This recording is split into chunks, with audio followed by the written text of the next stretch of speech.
বন্ধুরা, আশা করি তোমরা সকলে ভালো আছো। তোমাদের সবাইকে আমার চ্যানেলে স্বাগতম।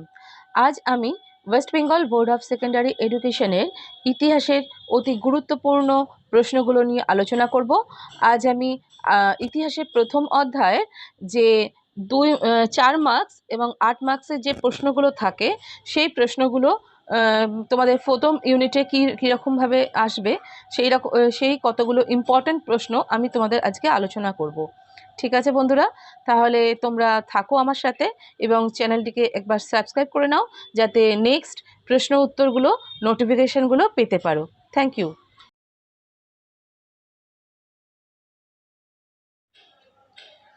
দেখো, এই প্রশ্নটা তোমাদের টিকা হিসেবে আসতে পারে, আবার 2 নম্বর কোশ্চেনেও আসতে পারে। শাকুলত কি? শাকুলত একটি ফরাসি শব্দ। এর আক্ষরিক অর্থ এক বিশেষ ধরনের পোশাক যা ফরাসি সমাজের নিচু তলার মানুষরা পরত। কিন্তু বিপ্লবের ইতিহাসে শাকুলত বলতে বোঝায় শহরে গরিব মানুষদের। এরা ছিল বিপ্লবের সবচেয়ে জঙ্গি সমর্থক এবং জ্যাকোবিন ক্লাবের প্রধান শক্তি। ঠিক আছে, এবার দেখো টিকা হিসেবে আসতে পারে মহাতঙ্ক। প্যারিসের উত্তাল পরিস্থিতিতে ফ্রান্সের গ্রামাঞ্চলে কৃষকদের মধ্যে তীব্র আলোড়ন সৃষ্টি হয়। এই সময় গুজব ছড়িয়ে পড়ে যে কৃষকদের শায়েস্তা করার উদ্দেশ্যে রাজকীয় সেনাবাহিনী ও অভিজাতদের ভাড়াটে গুন্ডা গ্রামের দিকে এগিয়ে আসছে। এই গুজব মহাতঙ্ক নামে পরিচিত। অ্যাসাইনেট কি? এটাও টিকা হিসেবে আসতে পারে।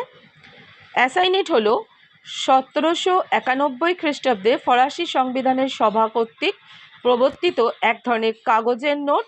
ফ্রান্সে প্রবল অর্থ সংকট দেখা দিলে সংবিধান সভা গির্জার বাজেয়াপ্ত করা ভূমি সম্পত্তি আমানত রেখে তার ভিত্তিতে এই নোট চালু করে। এর ফলে বাজারে মুদ্রাস্ফীতি ঘটে, ফলে দ্রুত দ্রব্যমূল্য বৃদ্ধি পায় এবং দরিদ্র জনগণ পণ্য ক্রয়ে অক্ষম হয়ে পড়ে। ফিজিওক্র্যাট কাদের বলা হতো? বিপ্লবের 1889 খ্রিস্টাব্দে, বিপ্লবের আগে ফ্রান্সে মার্কেন্টাইল মতবাদ বিরোধী এবং অ্যাডাম স্মিথের অনুগামী এক শ্রেণীর অর্থনীতিবিদদের আত্মপ্রকাশ ঘটে। এই অর্থনীতিবিদগণ শিল্প বাণিজ্য সংরক্ষণ নীতি রাষ্ট্রীয় কর্তৃত্বের বিরোধিতা করেন এবং অবাধ বাণিজ্য ও বেসরকারি শিল্পে স্থাপনের দাবি জানান। এরাই ফিজিওক্র্যাট নামে পরিচিত। এই প্রশ্নটা খুবই ইম্পর্টেন্ট এবং এটা 4 নম্বরেও আসতে পারে এবং 8 নম্বরেও দিতে পারে। হ্যাঁ, টেনিস কোর্টের শপথের প্রধান কারণগুলো কি ছিল? 1789 খ্রিস্টাব্দে নির্বাচিত জাতীয় সভার প্রথম অধিবেশনে তৃতীয় সম্প্রদায়ের প্রতিনিধিরা সকল সদস্যের একই কক্ষে বসা এবং মাথাপিছু ভোটের দাবিতে সরব হয়। এর পয়েন্টগুলো কি আছে? বুর্জুয়াদের ক্ষোভ। তৃতীয় শ্রেণী প্রতিনিধিদের দাবি রাজা নাকচ করলে তৃতীয় শ্রেণীর প্রতিনিধিদের দাবি রাজা নাকচ করলে ক্ষুব্ধ প্রতিনিধিরা 17 জুন এক সভার নিজেদের সভাকে প্রকৃত জাতীয় সভা ঘোষণা করে এবং দাবি করে কর ধার্য করার অধিকার শুধু তাদেরই আছে। দ্বিতীয় পয়েন্ট হচ্ছে শপথ গ্রহণ। তৃতীয় সম্প্রদায়ের প্রতিনিধিরা 20 জুন তাদের সভাকক্ষে গিয়ে দেখেন যে সভাকক্ষটি তালাবন্ধ রয়েছে। এতে ক্ষুব্ধ হয়ে তারা মিরাবোর ও আবে সিয়েস এর নেতৃত্বে নিকটবর্তী টেনিস খেলার মাঠে জড়ো হয়।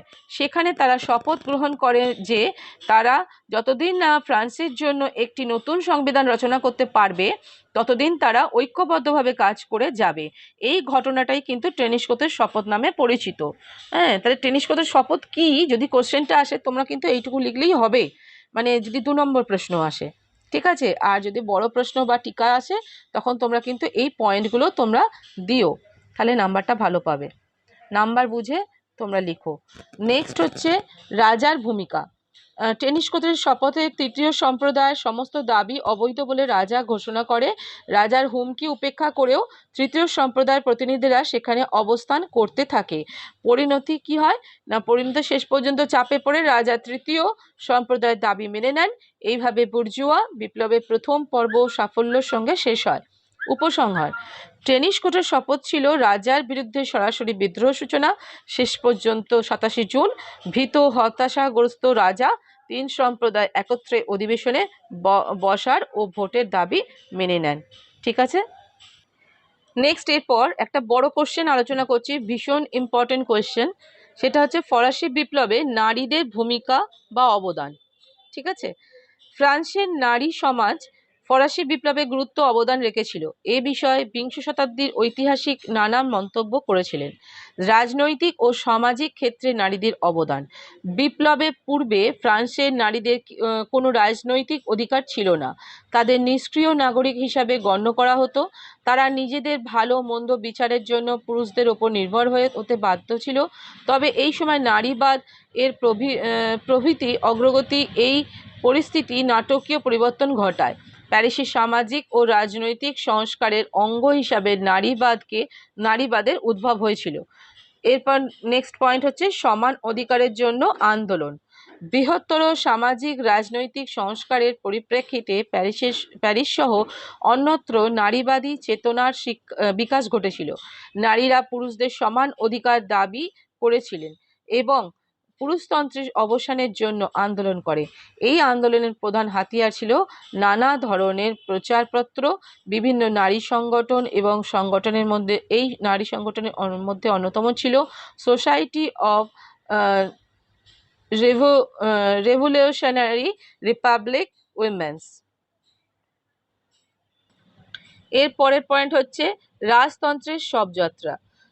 আন্দোলনকারী নারীরা 6 অক্টোবর রাজপ্রাসাদের রক্ষীদের হত্যা করে এবং সমগ্র রাজ পরিবারকে বন্দী করে প্যারিসে আসতে বাধ্য করে। ঐতিহাসিক রাইকার এই ঘটনাকে রাজতন্ত্রের শবযাত্রা বলে অভিহিত করেছেন। এটা একটা কিন্তু ছোট কোয়েশ্চেন আসে, রাজতন্ত্রের শবযাত্রা কি? তাহলে তোমরা এই কোয়েশ্চেনের অ্যান্সারটা কিন্তু দিতে পারবে। বাস্তিলের দুর্গের পতনে নারীদের ভূমিকা। ফ্রান্সের চরম স্বৈরতন্ত্রের প্রতীক বাস্তিলের দুর্গের পতনে নারীদের ভূমিকা অপরিসীম।